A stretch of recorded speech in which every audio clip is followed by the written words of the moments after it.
नमस्कार दोस्तों, S Arya channel में आपका स्वागत है। आई होप कि आप खुश होंगे, प्रसन्न होंगे, अच्छे होंगे। आज मैं हिंदी व्याकरण का एक प्रमुख पार्ट है समास, इस समास के बारे में पढ़ाने जा रहा हूँ। ये समास परीक्षा के दृष्टिकोण से काफ़ी महत्वपूर्ण है। ये वर्ग 8 से लेकर के यूपीएससी बीपीएससी तक के लिए ये समास बहुत ही महत्वपूर्ण है। समास आज हम लोग इस ढंग से पढ़ेंगे जो याद करने की आवश्यकता ही नहीं पड़ेगी। बिल्कुल हंसते हंसते वैसे समास को पढ़ेंगे जो बिना याद किए हुए क्लास में ही याद हो जाएगा। तो आइए अब शुरुआत करते हैं। तो प्रमुख भाग है, इसको पढ़ेंगे जैसे समस्त पद, पूर्व पद, उत्तर पद, समास विग्रह। समास होता क्या है, समास है क्या, समास बनता कैसे है? तो समास का अर्थ ही होता है संक्षिप्त, अर्थात जब दो पद को मिलाते हैं तो बड़ा से बड़ा पद मिलके एक छोटा सा पद बनाता है। वह पद नया पद, उसी नया पद को हम समास कहते हैं। पदों के मेल से जो पूर्ण पद बनता है वही पद कहलाता समस्त पद। समस्त पद के बाद आता है पूर्व पद। तो समास के जो दो पद होते हैं, एक पद है जिसको पहला पद कहते हैं और दूसरा पद को कहते हैं उत्तर पद। तो आइए देखते हैं कि ये है क्या। सबसे पहले हम लोग समास के बारे में जानेंगे कि समास क्या है। समास दो या दो से अधिक पदों के मेल से बना नया पद को समास कहते हैं। समास क्या है? दो या दो से अधिक पदों के मेल से बना नया पद ही समास कहलाता है। इसे ऐसे भी लिख सकते हैं, या दो या दो से अधिक पदों के सार्थक मेल से उत्पन्न विकार समास कहलाता है। समास कहलाता है। अब देखेंगे कि दो या दो पद क्या होते हैं। जैसे राजा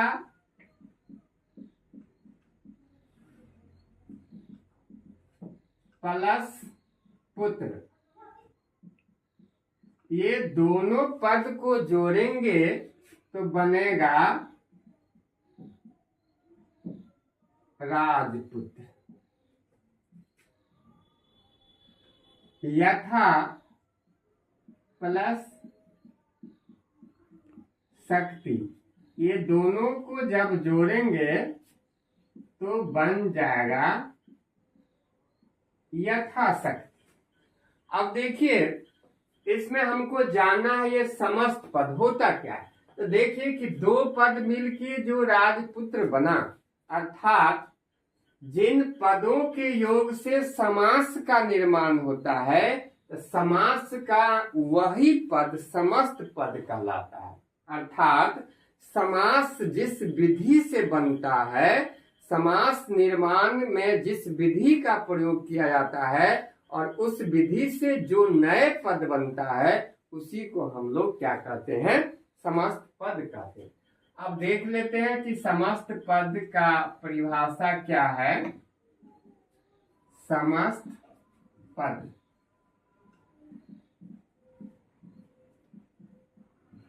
समास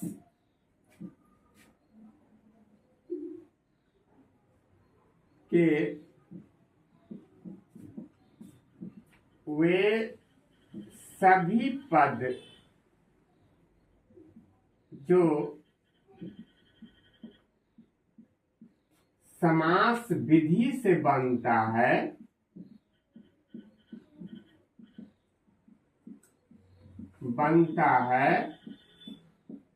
समस्त पद कहलाता है। समस्त पद कहलाता है। अथवा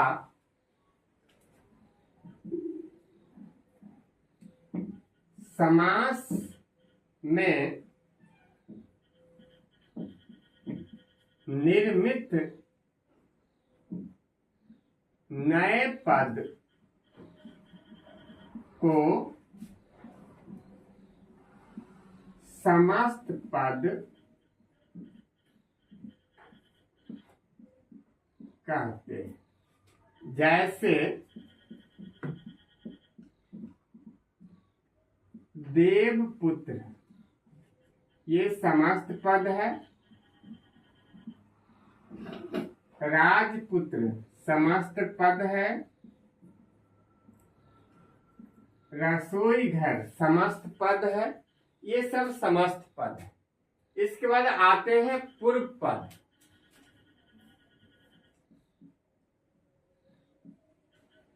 पूर्व पद तो समास दो पद से बनते हैं, प्रथम पद और द्वितीय पद। प्रथम पद को पूर्व पद और दूसरे पद को हम उत्तर पद कहते हैं। तो समास के समस्त पदों को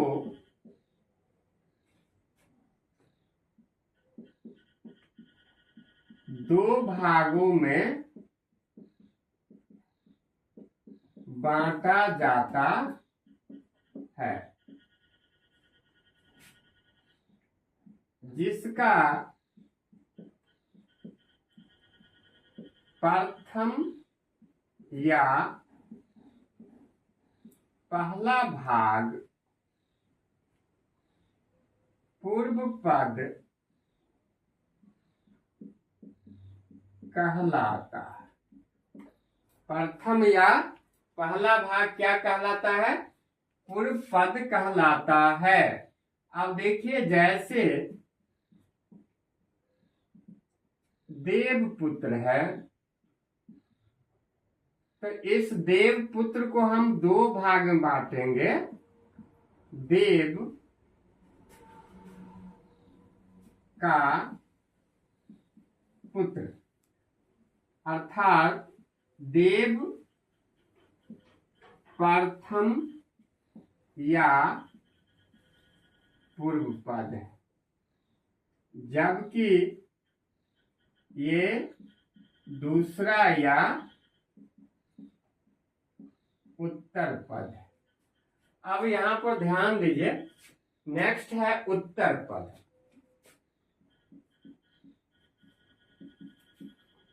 उत्तर पद है तो समास के समस्त पद को दो भागों में बांटा जाता है। प्रथम पद यानी पहला पद और पूर्व पद। पहला पद या पहला भाग पूर्व पद कहलाता है। उसके बाद है कि दूसरा जो भाग होता है उसको हम कहते हैं उत्तर पद, अर्थात समास के विग्रह से प्राप्त दूसरा पद को उत्तर पद कहते हैं। आप इसका एग्जाम्पल देख लीजिए। जैसे जैसे देव पुत्र लेते हैं, तो देव पुत्र दो पार्ट में बांटेंगे। देव का पुत्र, तो यहाँ पर पुत्र जो है ये क्या है, उत्तर पद है। पुत्र है उत्तर पद अर्थात दूसरा पद। इसके बाद आते हैं हम समास विग्रह पर। विग्रह का अर्थ होता है तोड़ना, अलग अलग करना। जब समस्त पद को अलग अलग तोड़ेंगे, विस्तृत करेंगे, विच्छेदन करेंगे, तोड़ के उसको अलग अलग करेंगे, तो वह पद जो है समास विग्रह कहलाएगा। जैसे देखते हैं, अब देखिए इसका समास विग्रह। समस्त पदों को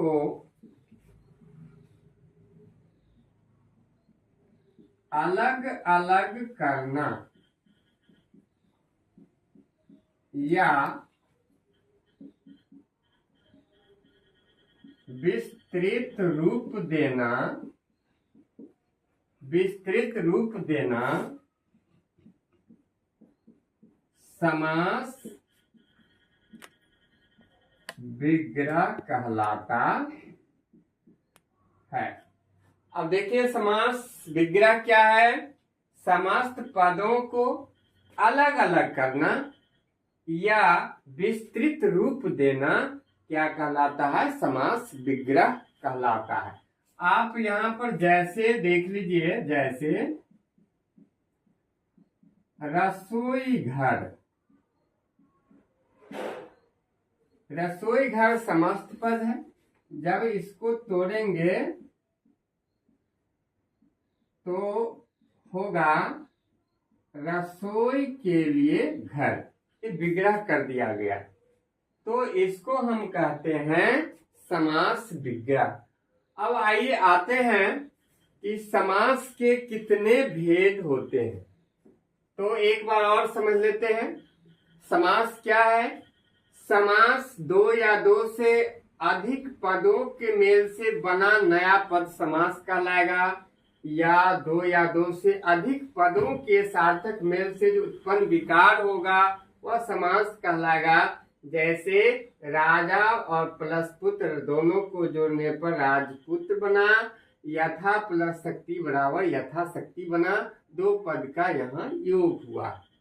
समस्त पद, समास के वे सभी पद जो समास विधि से बनता है समस्त पद कहलाता है। अर्थात समास में निर्मित नए पद को समस्त पद कहते हैं। जैसे देवपुत्र है, राजपुत्र है, रसोई घर, ये सब समस्त पद है, पूर्व पद। अब देखिए कि समास के समस्त पदों को दो भाग में बांटा जाता है, जिसका प्रथम या पहला भाग पूर्व पद कहलाता है। जैसे देवपुत्र, देव का पुत्र है, इसका पहला भाग या प्रथम भाग देव है, ये जो है वह प्रथम है या पूर्व पद इसको बोलेंगे, और दूसरा पुत्र है, दूसरा या उत्तर पद है। आइए उत्तर पद जानते हैं। समास के विग्रह से प्राप्त दूसरा पद को उत्तर पद कहते हैं। जैसे देव पुत्र, देव का पुत्र अर्थात पुत्र जो है उत्तर पद है। समास विग्रह को जानिए तो समस्त पदों को अलग अलग करना या विस्तृत रूप देना समास विग्रह कहलाता है। जैसे रसोई घर, रसोई के लिए घर। अब आते हैं समास के भेद पर।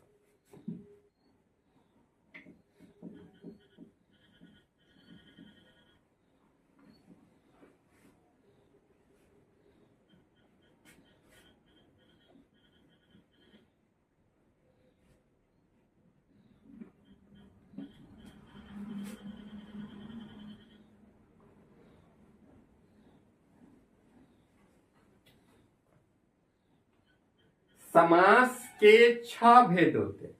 वैसे समास का अर्थ होता है स मतलब सहित, मास सहित।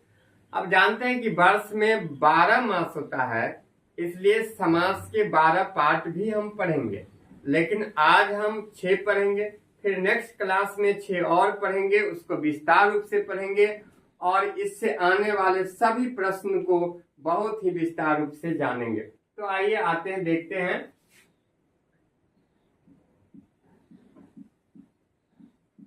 समास के 6 भेद हैं। पहला है अव्ययीभाव समास, दूसरा है द्वंद्व समास, तीसरा है द्विगु समास, चौथा है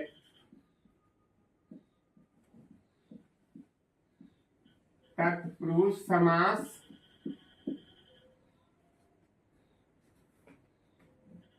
पांचवा है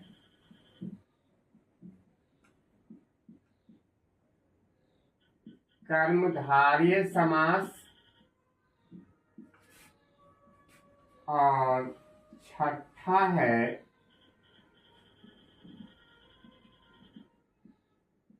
बहुव्रीहि समास। इस प्रकार देखते हैं, समास के 6 भेद हैं। पहला अव्ययीभाव समास, दूसरा द्वंद्व समास, तीसरा द्विगु समास, चौथा तत्पुरुष समास, पांचवा कर्मधारय समास और छठा बहुव्रीहि समास। आइए बारी बारी से प्रत्येक का परिभाषा और उदाहरण समझते हैं। तो पहला है अव्ययीभाव समास।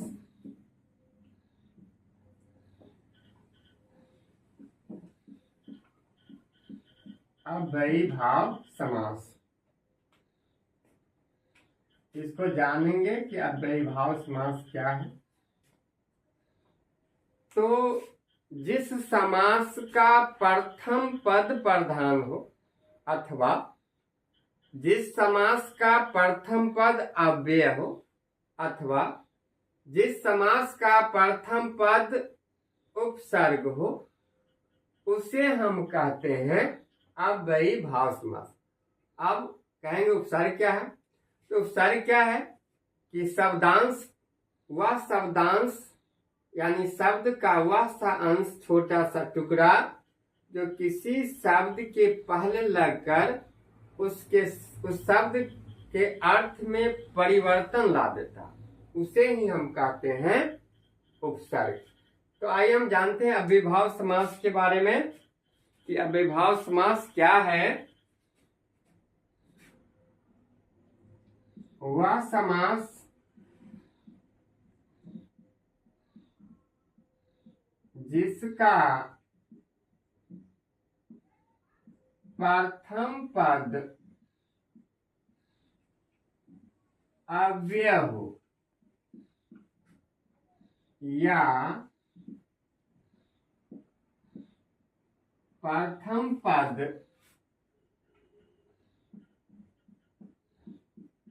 उपसर्ग हो या प्रथम पद प्रधान हो, उसे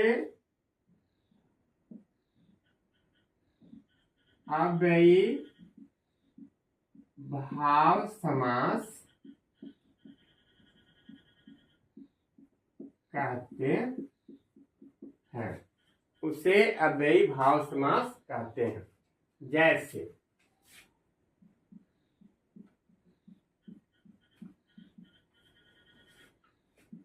प्रतिदिन मीन्स वा हर एक दिन। इसका विग्रह किए, ये समस्त पद है, ये समास का विग्रह है यथाशक्ति बराबर शक्ति के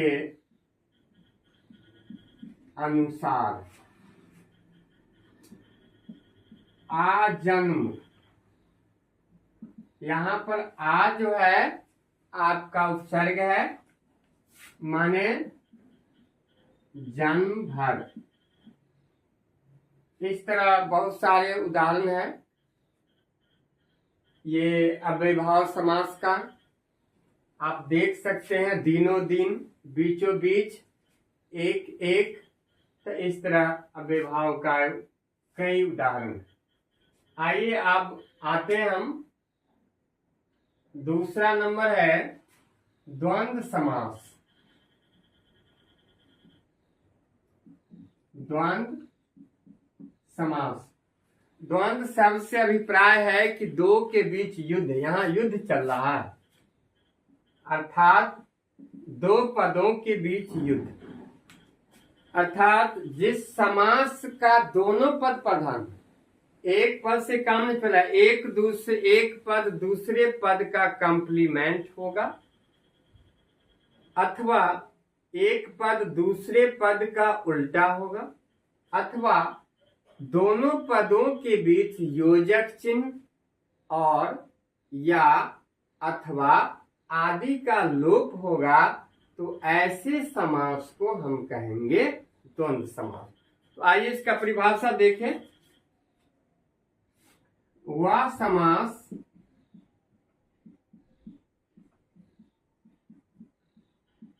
जिसका दोनों पद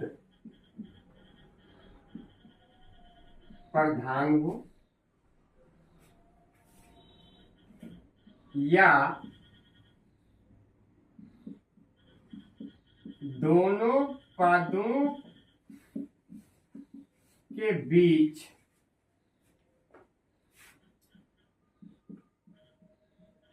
योजक चिन्ह और या अथवा का लोप हो या एक पद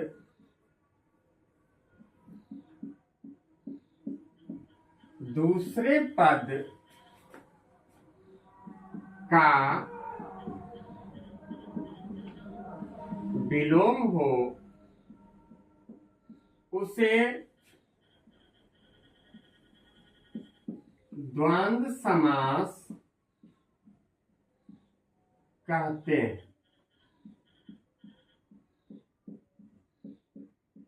उसे क्या कहते हैं? द्वंद्व समास कहते हैं। आइए उदाहरण समझते हैं। जैसे माता डैश पिता, इसका जब विग्रह करेंगे तो होगा माता और पिता। माता और पिता। गरीब डैश अमीर बराबर गरीब और अमीर। आग डैश पानी बराबर आग अथवा पानी।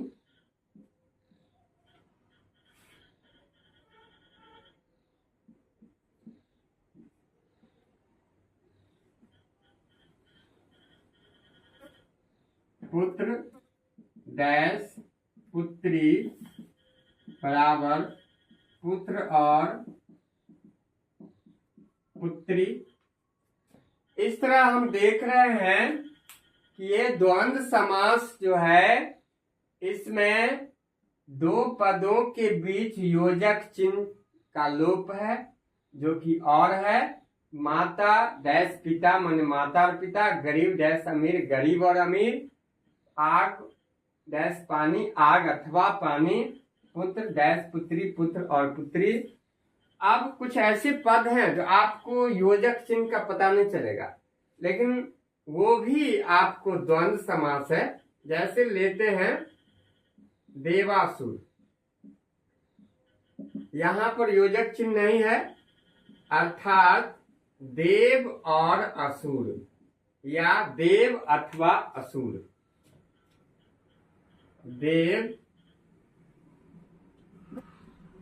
और असुर अथवा देव या असुर। तो इस प्रकार हमने द्वंद्व समास को देखा। बहुत सारा उदाहरण है, माता पिता साली साला सास ससुर, इस प्रकार बहुत सारे एग्जाम्पल ऐसा मिलेंगे आपको जो द्वंद्व समास का उदाहरण है। द्वंद्व समास को समझने में कोई प्रॉब्लम नहीं होनी चाहिए। अब आते हैं आगे, नंबर है द्विगु समास का। तो देखते हैं द्विगु समास।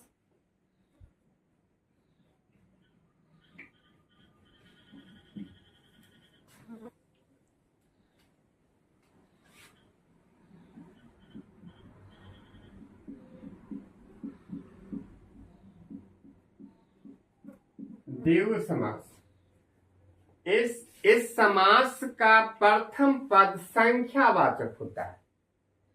द्विगु समास कहते हैं उस समास को जिसका प्रथम पद संख्यावाचक होता है, अर्थात यहां भी प्रथम पद प्रधानता की बात कही गई है। आइए देखते हैं, जिस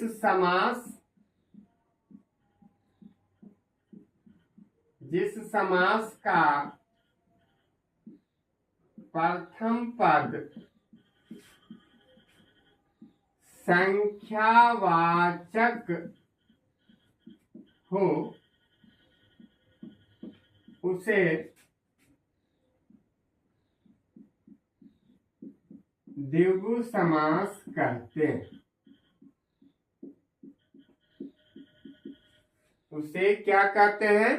द्विगु समास कहते हैं। जैसे चौराहा, जैसे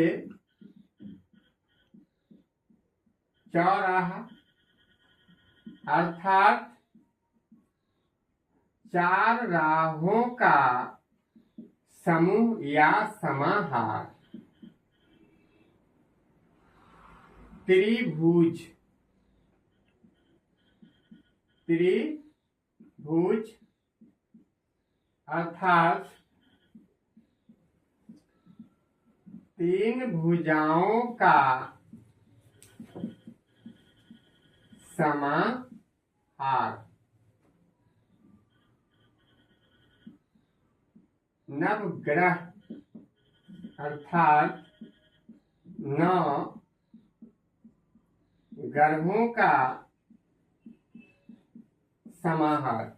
इस प्रकार हम देखते हैं कि द्विगु समास में जिस समास का प्रथम पद संख्यावाचक होता है उसे द्विगु समास कहते हैं। जैसे चौराहा, चार राहों का समाहार, त्रिभुज, तीन भुजाओं का समाहार, नवग्रह, 9 ग्रहों का समाहार। अब से क्वेश्चन है कि ये नवग्रह, इसका अगर समस्त पदों का विग्रह 9 मीन्स नया हो, ग्रह, तो नया ग्रह अगर हो तो ये समास क्या कहलाएगा? तो ये समास द्विगु नहीं कहलाएंगे, ये समास कहलाएंगे कर्मधारय समास, क्योंकि नव मीन्स नया एक विशेषण हो गया। तो जिसमें विशेषण विशेष की चर्चा होती है उस समास को हम क्या कहते हैं?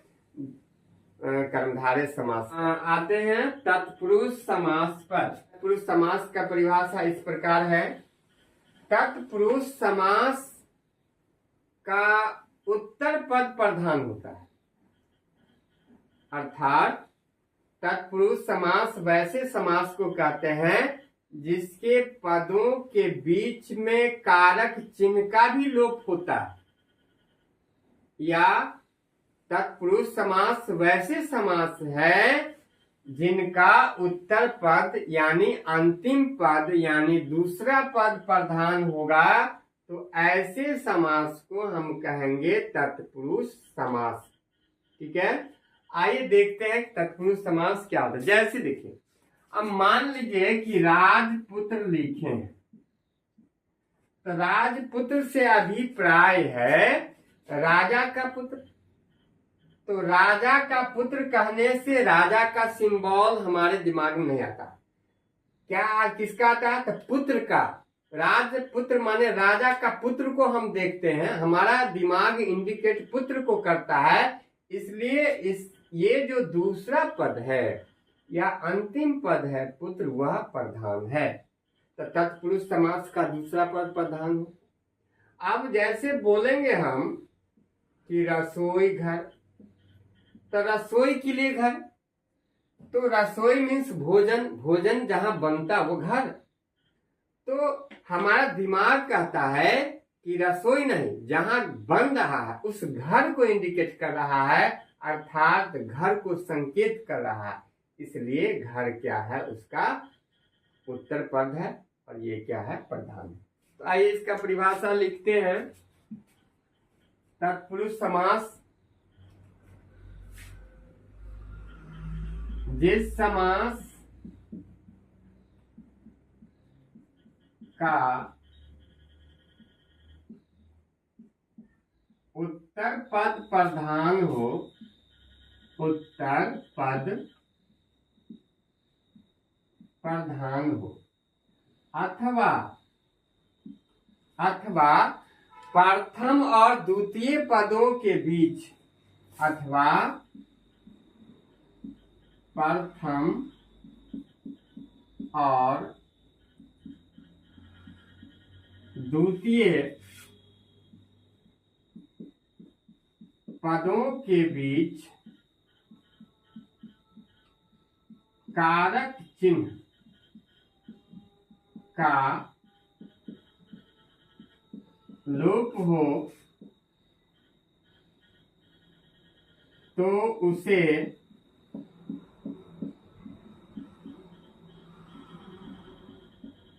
तत्पुरुष समास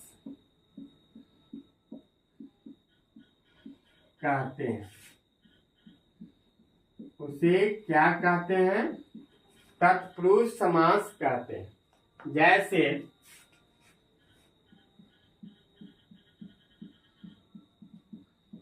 राजपुत्र बराबर राजा का पुत्र, यहाँ पर का जो है वह क्या है? कारक चिन्ह। इसी प्रकार देवपुत्र बराबर देव का पुत्र, रसोई घर बराबर रसोई के लिए घर, कामचोर अर्थात काम से चोर। इस प्रकार हम देखते हैं कि ये तत्पुरुष समास में कारक चिन्ह का लोप होता है, इसका अंतिम पद प्रधान होता है, तो ऐसे समास को हम लोग बोलते हैं तत्पुरुष समास। अब आइए नेक्स्ट आते हैं कर्मधारय समास पर।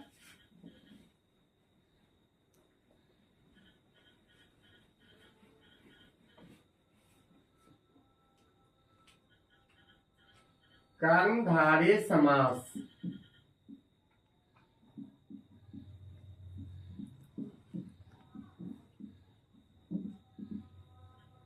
कर्मधारय समास लेते हैं। इस समास के समस्त पद अर्थात प्रथम पद और द्वितीय पद से विशेषण विशेष और उपमा उपमेय और उपमान का पता चलता है, तो ऐसे समास को हम कहते हैं कर्मधारय समास। फिर से सुनेंगे, वह समास जिसके प्रथम और द्वितीय पद से विशेषण विशेष या उपमेय उपमान का बोध होता है, तो ऐसे समास को हम कहेंगे कर्मधारय समास। तो आइए इसका परिभाषा लिखते हैं। वे समास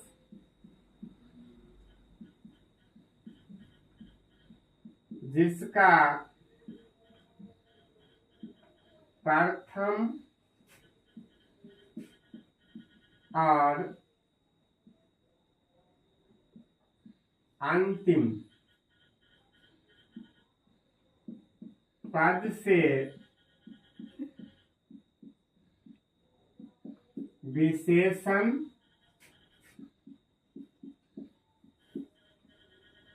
विशेष या उपमेय उपमान का बोध होता है,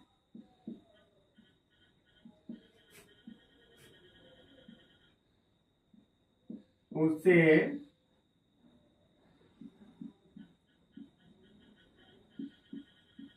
कर्मधारय समास कहते हैं। कर्मधारय समास कहते हैं। तो कर्मधारय समास क्या है कि वे समास जिसका प्रथम और अंतिम पद, अंतिम का मतलब उत्तर पद से विशेषण विशेष या उपमेय उपमान का बोध होता है, उसे क्या कहेंगे हम? कर्मधारय समास कहेंगे। अब देखिए, जैसे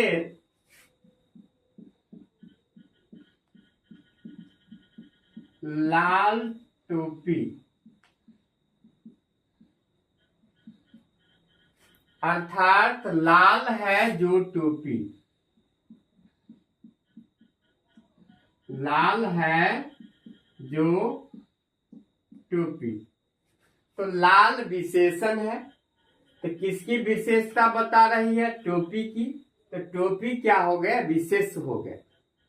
यानी जिसकी विशेषता बताया जाता है उसको विशेष कहते हैं, और वह शब्द जो विशेषता बतलाता है उसको विशेषण कहते हैं। अब यहां और देखिए,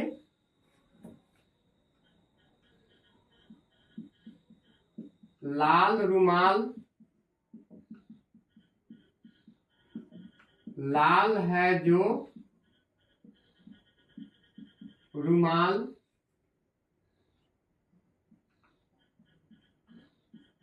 चंद्रमुखी,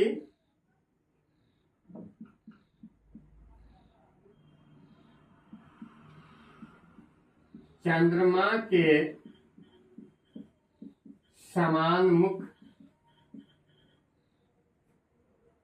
यहां पर उपमेय और उपमान की बात हो रही है।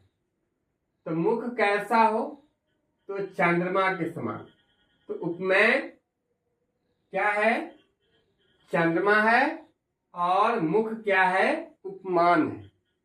इसी प्रकार तो नीलकंठ, नीला है जो कंठ, अर्थात यहां पर कंठ की विशेषता नीला है, परंतु यदि नीलकंठ नीला कंठ वाले यदि इसका अर्थ तीसरा निकालेंगे तो वह संकर होगा। उस कंडीशन में यह नीलकंठ जो है बहुव्रीहि समास हो जाएगा। इस प्रकार हमने देखा कर्मधारय समास। अब आते हैं बहुव्रीहि समास पर।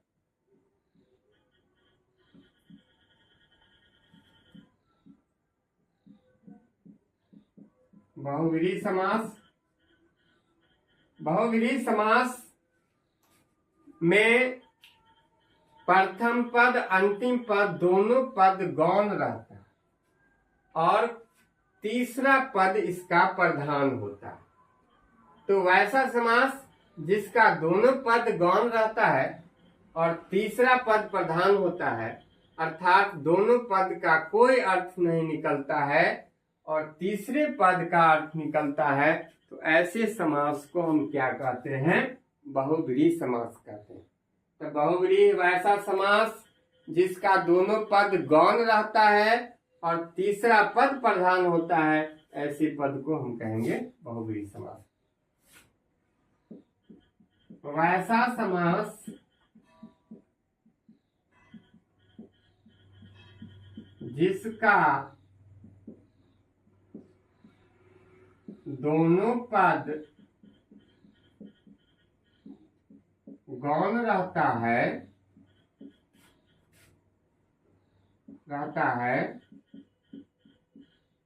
परंतु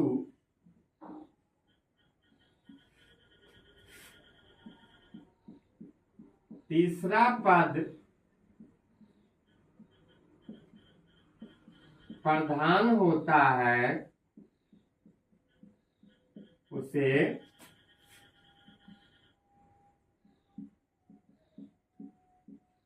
बहुब्रीहि समास कहते हैं। आइए उदाहरण से देखते हैं। जैसे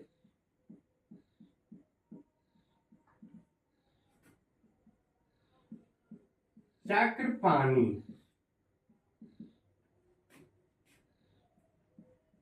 यानी चक्र है जिसके पानी मीन्स हुआ हाथ,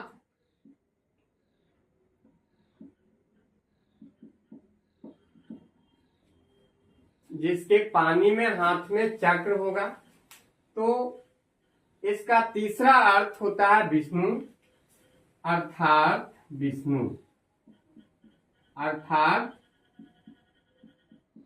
विष्णु।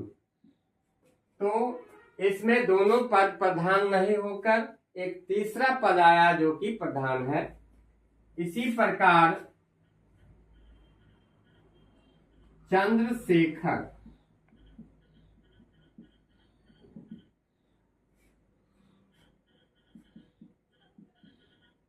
चंद्र है जिसके शेखर पर, अर्थात जिसके माथा पर चांद्रमा हो, उन्हें हम शिव कहते हैं, अर्थात शिव। तो इस प्रकार हम देख रहे हैं कि बहुब्रीहि समास में दोनों पद गौण रहता है, तीसरा पद प्रधान होता है, और ऐसे समास में अधिकांशतः देवी देवताओं के नाम आते हैं। जैसे अब लेते हैं कि हम दशानन को देखिए। दशानन यानी 10 है जिनका आनंद में सिर, अर्थात रावण। तो दशानन कहने से ही पता चलता है कि रावण है। इसी प्रकार पीतांबर, पीला है अंबर जिसका, सीधा स्पष्ट है वह विष्णु है। इसी प्रकार चक्रधारी, जिनके हाथ में चक्र हो, चक्र को धारण करने वाला, सीधा तीसरा अर्थ निकलता है वह कृष्ण। गिरिधारी अर्थात गिरि को धारण करने वाला, इसका सीधा अर्थ निकलता है कृष्ण। ये सभी बहुब्रीहि समास का उदाहरण है। नेक्स्ट वीडियो में हम फिर आएंगे, कर्मधारय और बहुब्रीहि समास में अंतर लेके आएंगे, कर्मधारय और द्विगु समास में अंतर लेके आएंगे और समास पर विस्तृत चर्चा करेंगे, जो परीक्षा के दृष्टिकोण से बहुत महत्वपूर्ण है। तब तक के लिए धन्यवाद। यदि मेरा ये क्लास अच्छा लगा तो आप अधिक से अधिक शेयर और सब्सक्राइब करें। फिर नेक्स्ट वीडियो के साथ हम पुनः आएंगे। तब तक के लिए गुड नाइट, धन्यवाद।